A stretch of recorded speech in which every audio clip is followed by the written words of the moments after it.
తెలంగాణలో బీఆర్ఎస్ నుంచి వేగంగా సాగుతున్నటువంటి ఫిరాయింపులు వీళ్ళందరూ కూడా కాంగ్రెస్లో చేరటం.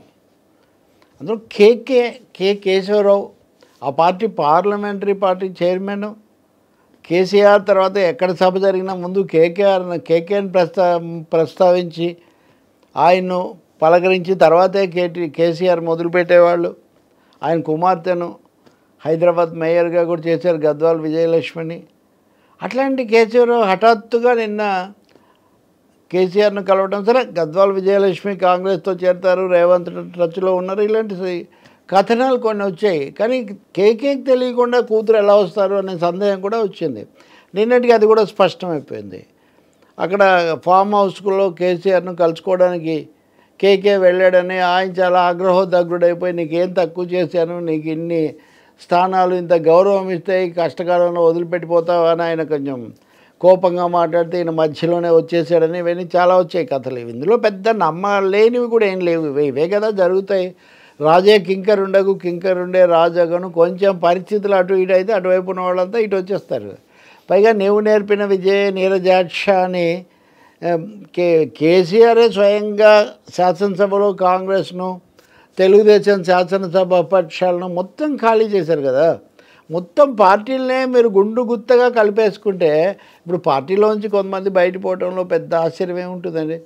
పైగా బీఆర్ఎస్ ఇక్కడ ప్రధానమైన సమస్య, వాళ్ళ రాజకీయ పంథ చాలా అస్పష్టంగా ఉంది. ఇప్పుడు కేకే బయటకు వచ్చి చేసిన ఒక విమర్శ, అంతకుముందు కడియం శ్రీహరి ఇంకో సీనియర్ నాయకుడు, కేకేకు కడియం శ్రీహరికి కూడా ఒక తేడా ఉంది. కేశవరావు ఒరిజినల్గా కాంగ్రెస్ మనిషి.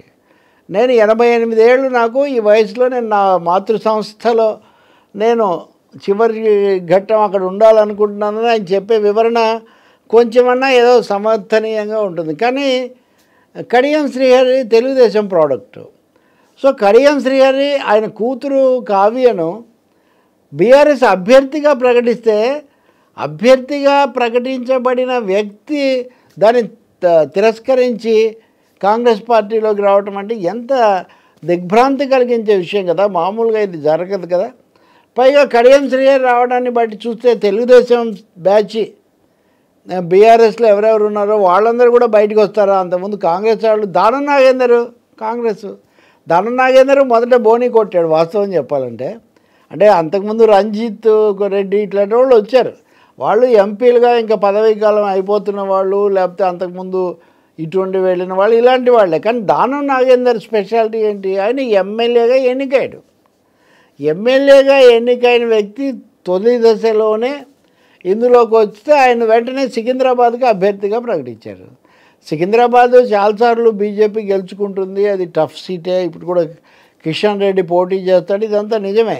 అయినా అక్కడ స్థానిక ముద్ర ఉంటుంది కాబట్టి దానం నాగేందర్ను పోటీకి పెట్టారు. పోటీ పెడితే దానం నాగేందర్ శాసనసభ సభ్యత్వం పోతుంది అన్నారు అందరు. కానీ నిజానికి పోదు. ఎందుకంటే స్పీకర్ నిర్ణయం తీసుకుంటేనే సభ్యత్వం పోతుంది. దీని మీద పిల్ కూడా వేశారు కోర్టులో. కోర్టు కూడా విచారించి ఏం చెప్తుందో. కానీ నాగేందర్ మటుకు నేను గెలిచిన తర్వాత రాజీనామా చేస్తానన్నాడు. దాంతో కాంగ్రెస్ ఆయన కాకుండా వేరే వాళ్ళని అభ్యర్థిగా పెడుతుందని చెప్తున్నారు. ఇది నాగేందర్ కథ. కానీ నాగేందర్ మొదలుపెట్టిన ఈ ప్రక్రియను ఈ ఇద్దరు ఉద్దండులు లేకపోతే తెలంగాణ దిగ్గజాలు, ఇటు కేకే ఆయన కుమార్తె మేయర్, అటు కడియం శ్రీహరి ఆయన కుమార్తె బీఆర్ఎస్ అభ్యర్థి, వీళ్ళిద్దరూ ఏకకాలంలో కాంగ్రెస్లోకి రావడంతో బీఆర్ఎస్ ఒక విధంగా షేక్ అయిపోయిందని మనం చెప్పాలి.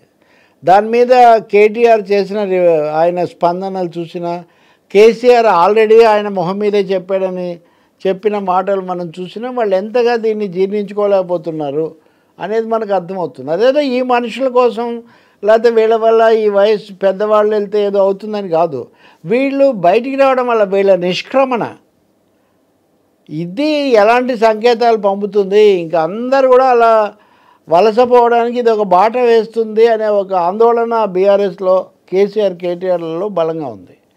మీరు కొన్ని రోజుల కిందట గుర్తు చేసుకుంటే మేము తలుపులు ఎత్తుతామని ప్రకటించాడు రేవంత్ రెడ్డి. తలుపులు అంతకుముందు ఎత్తలేదు, ఊరికినే కొంచెం ఇట్లా కదిలిస్తేనే ఇద్దరు వచ్చారు, మొత్తం తలుపులు ఎత్తితే ఎంతమంది వస్తారో అన్నారు. ఇప్పుడు తలుపులు ఎత్తారు, అందరూ వచ్చేస్తున్నారు. ఈ వస్తున్న వాళ్ళు ఏం కారణం చెప్తున్నారు. ముఖ్యంగా కడియం శ్రీహరి, దానం నాగేందర్ వీళ్ళిద్దరు చెప్పిన ఒక కారణం ఏంటంటే బీజేపీకి వ్యతిరేకంగా ఉండాలని మేమంతా కోరుకున్నాము. ఆ మాట కేకే కూడా చెప్పాడు, కానీ ఆరోపణ చేయాలి. వీళ్ళు ఒక విషయం వెల్లడి చేశారు. బీజేపీకి వ్యతిరేకంగా లౌకిక పార్టీలు ఒకటిగా ఉండాలి, ఇండియా కూటమి లాంటిది ఉండాలని మేము చెప్తుంటే కేసీఆర్ మనం బీజేపీతో వెళ్దాము, బీజేపీతో సంబంధం పెట్టుకుందాము ఇట్లాంటి సూచనలు మా దగ్గర వదిలారు, ఫీలర్స్ వదిలారు. దీంతో మేము జీర్ణించుకోలేకపోయాం దీన్ని అని వాళ్ళు చెప్తున్నారు. కాబట్టి ఇది కూడా రాజకీయంగా ఒక ముఖ్యమైన కొంచెం వాళ్ళకు నెగిటివ్గా పనిచేసే విషయం. అంటే బీజేపీకి అనుకూలంగా ఉంటారు వీళ్ళు అని రేవంత్ రెడ్డి ఏమో బీజేపీకి బీఆర్ఎస్ దగ్గరని, కేసీఆర్ ఏమో లేదా కేటీఆర్ ఏమో రేవంత్ రెడ్డే ఎన్నికల ఫలితాల తర్వాత ముందుగా బీజేపీలో చేరతారని రేవంత్ రెడ్డి మీద వాళ్ళు ఎదురుదాడి చేశారు. కానీ ఆ పార్టీలో నుంచి బయటకు వచ్చిన సీనియర్ నాయకులేమో మాకు బీజేపీతో వెళ్తామని చెప్పి ఫీలర్స్ ఇచ్చారు అని వాళ్ళు చెప్తున్నారు. అంటే రాజకీయంగా కూడా మొదటిదేమో కీలక నాయకుల నిష్క్రమణ, ఇప్పుడు తర్వాత మాజీ మంత్రి ఇంద్రకరణ్ రెడ్డి వెళ్తాడంటే ఇంకా అదే గేట్లు ఎత్తారు, ఇంకా నీళ్లు పోతాయి, ఇంకా దాంట్లో పెద్ద ఇదేం లేదు. ఈ నాయకులు వెళ్ళటం వల్ల ఖాళీ కావడం ఒకటైతే, రాజకీయంగా బీజేపీతో ఏదో అంతర్గతంగా నడుస్తుంది కాబట్టి ఇవి జరుగుతున్నాయనే రాజకీయమైన ఆరోపణను ఎదుర్కోవాల్సి రావడం రెండోది అయితే, మూడోది మరింత ముఖ్యమైనది కవిత ఆ కేసులో ఢిల్లీ లిక్కర్ స్కామ్లో ఆమె అరెస్ట్ అయ్యి తిహార్ జైలుకు వెళ్ళటం. చాలా రోజుల పాటు ఆమె మొదట్లో కొంత ఉపశమనం వచ్చింది, కానీ ఎన్నికల వరకు ఆపి ఇప్పుడు ఆమెను అరెస్ట్ చేశారు. ఆమె మాట ఏమి అక్కడ కోర్టులో కూడా ఏమి లేదు. నిజానికి సుప్రీంకోర్టులో ఏదో రిలీఫ్ వస్తుంది, దాన్ని కాదని వీళ్ళు అరెస్ట్ చేశారు అనే ఒక వాదన తెచ్చారు. అది నిజం కాదు. నేను మీతో ఇదివరకు కూడా చెప్పాను, అది నిజం కాదు. వాళ్ళు తాత్కాలికంగా 10 రోజులు గ్యాప్ వచ్చింది అంతేగాని. కాబట్టి బీఆర్ఎస్ యొక్క నైతిక స్థైర్యాన్ని, అంతర్గతమైనటువంటి నమ్మకాన్ని, ఆత్మవిశ్వాసాన్ని కవిత అరెస్టు పూర్తిగా కదిలించేసింది. సో ఈ 3 రకాలైనటువంటి ఒక త్రిముఖమైన ప్రతికూలతల మధ్య, ఎదురు దెబ్బల మధ్య ఈ కీలక నాయకులు నిష్క్రమిస్తున్నారు. ఇప్పుడు మిగిలిన పార్టీనైనా మిగిలిన వాళ్ళనైనా కాపాడుకోవాలి అంటే బీఆర్ఎస్ రాజకీయంగా స్పష్టమైన వైఖరి తీసుకోవాలి. మత రాజకీయాల పట్ల అది ఎట్లా ఉంటారనేది కూడా తేలాలి. మూడోది, ఏ విమర్శ అయితే వచ్చిందో అంతా వాళ్ళే కుటుంబము, వాళ్ళదే ఆధిపత్యము, మాకు అసలు వినలేదు మా మాట అనే ఆరోపణ, ఇట్లాంటి వాటికి భవిష్యత్తులో అయినా చోటు లేకుండా చేసుకుంటే మిగతా వాళ్ళైనా మిగిలేటటువంటి అవకాశం ఉంటుంది. దానం నాగేందరు, కేకే ఇద్దరు, కేకే ఏమో కేసీఆర్నే ఆయన ఎగ్జాంపుల్గా చూపించి, మీరే కదా సార్ చెప్పారు అందరం కలిసి బీజేపీని ఎదుర్కోవాలని, అందుకని దానికోసం కాంగ్రెస్తో కలిసి ఎదుర్కోవడానికి వచ్చానని ఆయన అన్నారు. దానం నాగేందర్ ఏమో ఆయన చెప్పిన పెద్ద సంచలనమై కూర్చున్నాయి, మాకు అసలు కనీసం అపాయింట్మెంట్లు ఇట్లాంటివి ఇవ్వకుండా మమ్మల్ని చాలా హ్యూమిలియేట్ చేశారు, ఇప్పుడున్న వాళ్ళు కూడా ఇప్పటికీ మారలేదు అంటున్నారు. మరి ఓటమి తర్వాత అయినా 100 విమర్శలు మీరు కాంగ్రెస్ మీద, మీ ప్రత్యర్థి పార్టీ మీద చేయండి, చేస్తారు, ఎవరైనా చేస్తారు.